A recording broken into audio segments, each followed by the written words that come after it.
Vishwabhushan doctor Babasaheb Ambedkar यांनी देशाला संविधान दिले. संविधानाने सर्वांना ताटमानेने जगण्याचा अधिकार आणि ताकद दिली.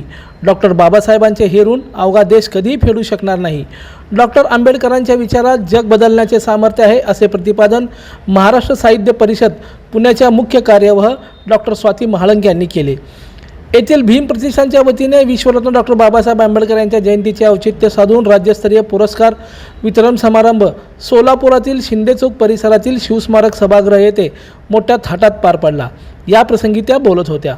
महाराष्ट्र साहित्य परिषद पुण्याच्या कार्यवाह स्वाती महाळंक यांच्या हस्ते पुरस्कार प्रदान करण्यात आले. अध्यक्षस्थानी समाज कल्याण सहाय्यक आयुक्त नागनाथ चौगुले होते. या प्रसंगी विचारमंचावर उपमहापौर ज्ञानेश्वरी देवकर, जिल्हा सरकारी वकील प्रदीप सिंह राजपूत, शिवसेना शिंदे गटाचे जिल्हा प्रमुख नगरसेवक अमोल बापू शिंदे, ज्येष्ठ पत्रकार प्रशांत माने, दिगंबर भगरे, रावजी सकाराम हायस्कूलचे प्राचार्य भरत केत, डॉक्टर परमचंद्र राका, राजेंद्र शहा कासवा, डॉक्टर उदय वैद्य, विठ्ठल शिवशरण, डॉक्टर शिवाजी पवार, मार्कंडेय रुग्णालय चेअरमन डॉक्टर माणिक गुर्रम आदी मान्यवरांची उपस्थिती होती. डॉक्टर स्वाती महाळंक पुढे म्हणाल्या की भारतीय संविधानाचा एक अमृतकोश डॉक्टर बाबासाहेबांनी आपल्याला दिला आहे. त्याचे हे ऋण न फिटणारे आहे. सोलापूरच्या सामाजिक जीवनात बहरलेले आहे. भीम प्रतिष्ठानचे कार्य कौतुकास्पद आहे. डॉक्टर आंबेडकर यांच्या विचाराचा वारसा हे प्रतिष्ठान पुढे चालवत आहे. आज या ठिकाणी बोलवलं आणि माझ्या हस्ते पुरस्कार वितरण करायचं आहे असं सांगितलं. त्यावेळेला मला खूप म्हणजे माझ्या बाबतीतल्या जुन्या आठवणी मनामध्ये जागा झाल्या. असे अनेक पुरस्कार मला स्वतःलाही मिळाले आणि प्रत्येक वेळेला अजूनही एखादा पुरस्कार मिळाला की मी अधिकाधिक अंतर्मुख होत जाते आणि विचार करायला लागते की बापरे, आता ह्याच्या पुढे आणखीन काय काय आपल्याला करायला लागणार आहे. कारण प्रत्येक पुरस्कार हा जसा आनंद घेऊन येतो तसा नवी जबाबदारी घेऊन येतो आणि वक्ते जे काही बोलत असतात त्यांच्या अपेक्षा व्यक्त करत असतात. त्यामुळे काही वेळेला मनावर खरंच दडपण येतं की आपण या सगळ्याला पुढं पडणार का, आपण कसं हे सगळं करू शकणार. महामानव डॉक्टर बाबासाहेब आंबेडकर यांच्यासारख्या विभूतींची जेव्हा आठवण होते त्यावेळेला असं जाणवतं की अरे सगळं जग बदलण्याचं सामर्थ्य एका माणसामध्ये होतं आणि अत्यंत प्रतिकूल परिस्थितीमध्ये त्यांनी जे काही केलं म्हणजे आपली परंपरा ही नारोबा तुकोबांची परंपरा की ज्यांना वाळीत टाकलं समाजाने, ज्यांना आयुष्यभर अपमानित केलं वेगळ्या वेगळ्या पद्धतीने, त्या माऊलींनी समाजासाठी काय मागितलं तर जो जे वांछी तोटे लाभो प्राणी जातात असं पसायला मागितलं. तसं त्याच पद्धतीने शेण दगड माती यांचा वर्षाव सहन करत महात्मा फुले आणि ज्योतिबा, महात्मा फुले आणि सावित्रीबाई फुले यांनी समाजाकडनं अवहेलना सहन केली आणि तरीही त्याच समाजातल्या मुलींच्या विकासासाठी शिक्षणाचे दरवाजे खुले केले, शाळा सुरू केली. ही आपली परंपरा आहे. त्याच परंपरेतलं हे पुढचं पाऊल आहे म्हणजे महामानव डॉक्टर बाबासाहेब आंबेडकर. त्यांनी भारतीय राज्यघटनेच्या रूपानं आपल्याला एवढा मोठा अमृतकोश दिलेला आहे की तुमच्या आमच्यासारखी सर्वसामान्य माणसं आज जगामध्ये मान उंचावून जगू शकतात. आपल्या हक्कासाठी प्रस्थापितांशी सत्ताधाऱ्यांशी सुद्धा लढू शकतात. याचे सामर्थ्य आपल्याला राज्यघटनेने दिलं आणि या राज्यघटनेचे निर्माते म्हणून बाबासाहेब आंबेडकर यांचे या देशावर जे ऋण आहे ते कधीही न फिटणार आहे. प्रदीप सिंह राजपूत यांनी भीम प्रतिष्ठानच्या कार्याचा गौरव करून बाबासाहेबांनी दिलेल्या संविधानाचे महत्त्व सांगितले. सद्यस्थितीमध्ये स्पर्धा परीक्षेचे महत्त्व असून विद्यार्थ्यांच्या भवितव्यासाठी स्पर्धा परीक्षांचे मार्गदर्शन वर्ग भीम प्रतिष्ठानने सुरू करावे ही सूचना त्यांनी यावेळी केली.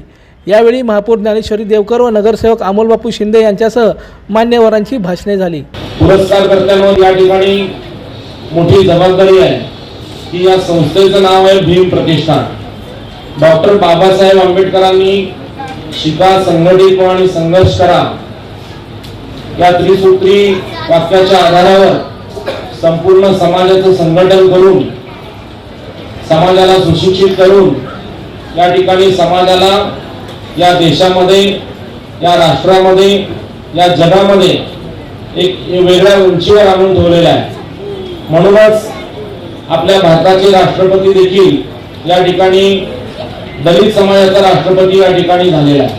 ही खूप गौरवाची आणि अभिमानाची बाब आहे. ही गोष्ट कशामुळे शक्य झाली तर डॉक्टर बाबासाहेब आंबेडकरांनी जे संविधान या ठिकाणी लिहिलेलं आहे ते संविधान इतकं मजबूत आहे की त्या संविधानाला कोणीही कितीही मोठा मालिकाला जरी असला तरी त्याला कोणीही छेडछाड करू शकत नाही. या संविधानामुळे आपल्याला जगण्याचा हक्क मिळालेला आहे, आपल्याला संरक्षण मिळालेलं आहे. आपण समाजामध्ये ताटमानेने जगू शकतो. आपण समाजामध्ये उच्च स्तरापर्यंतचं देखील शिक्षण या संविधानामध्ये घेऊ शकतो. अशा या संविधानाच्या आधारावर आपला संपूर्ण भारत देश चालतो. खरं तर या गोष्टीसाठी डॉक्टर बाबासाहेब आंबेडकरांचे मानावे तेवढे उपकार या ठिकाणी त्या देशाला करतात. ज्या संविधानाच्या आधारावर हा देश चालतो त्या संविधानाच्या आधारावर आज संपूर्ण भारत देशामध्ये या ठिकाणी न्यायालय चालतात आणि त्या न्यायालयाच्या माध्यमातून ज्यांच्यावर अन्याय झालेला आहे त्यांना न्याय देण्याचं काम न्यायाधीश देत असतात. अध्यक्षीय भाषणात समाज कल्याण सहाय्यक आयुक्त नागनाथ चव्हाण म्हणाले की संविधानाचे शिल्पकार डॉक्टर बाबासाहेब आंबेडकर यांचे विचार घराघरात पोहोचवले पाहिजेत. प्रत्येकाने संविधानाचे वाचन केले पाहिजे. डॉक्टर बाबासाहेब आंबेडकरांचे विचार आचरणात करण्याची गरज आहे. भीम प्रतिष्ठानने विविध सामाजिक उपक्रम हाती घेतले आहे. त्यांचे कार्य गौरवास्पद आहे असंही त्यांनी यावेळी सांगितलं. दरवर्षी हा कार्यक्रमाचा पुरस्कार वितरण सोहळा जिथं होतोय आणि आज या कार्यक्रमाचा सोहळा जिथं होतोय.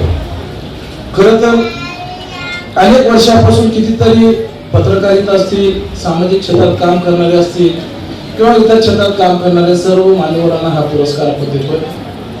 आता हा पुरस्कार मिळतोय, खरं तर हा पुरस्काराचंच नाव आहे भीम प्रतिष्ठान आणि भीम प्रतिष्ठान पुन्हा देणारा हा पुरस्कार.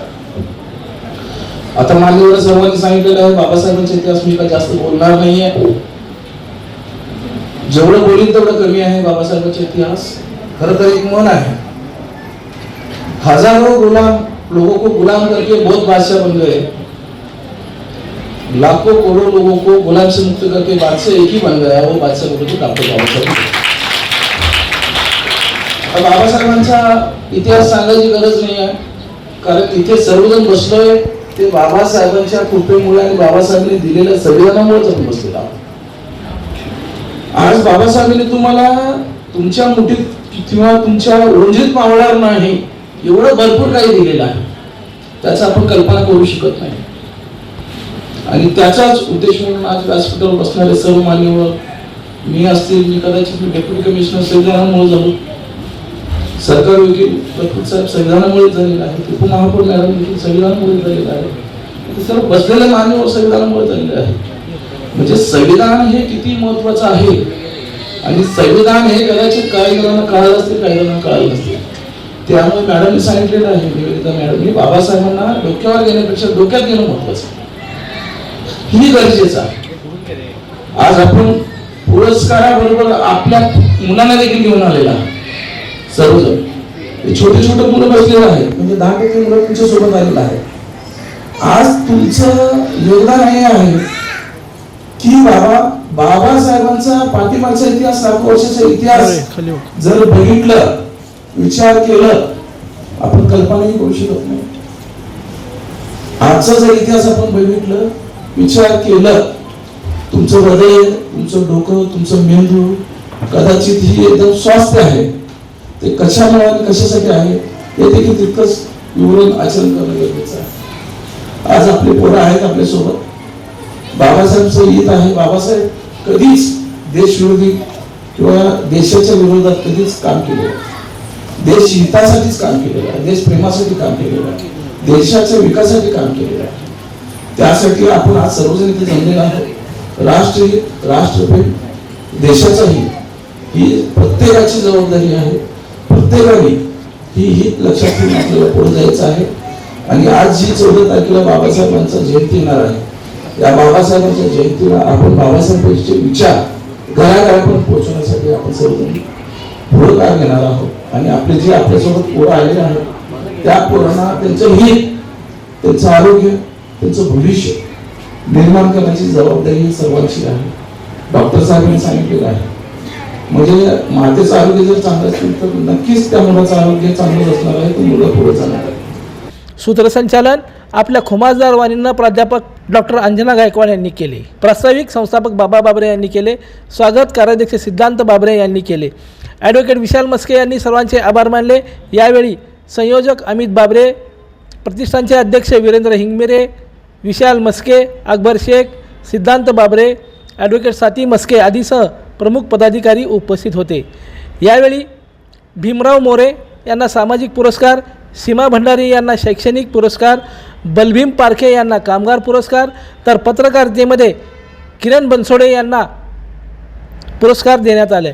विशेष गौरव पुरस्कार रुक्मिणी लामतुरे, प्रकाश शेळके, रेणुका हिरेमठ, प्राजक्ता सोलंकर, तर आदर्श पालक पुरस्काराने कृष्णा व रत्नमाला माने यांचा सत्कार करण्यात आला. सन्मानचिन्ह, सन्मानपत्र, शाल व पुष्पगुच्छ असे या पुरस्काराचे स्वरूप आहे. पुरस्काराचे हे 26वे वर्ष आहे. दर्शन मराठी चॅनलला सबस्क्राईब करा, बेल बटनला क्लिक करा व लाईक करायला विसरू नका.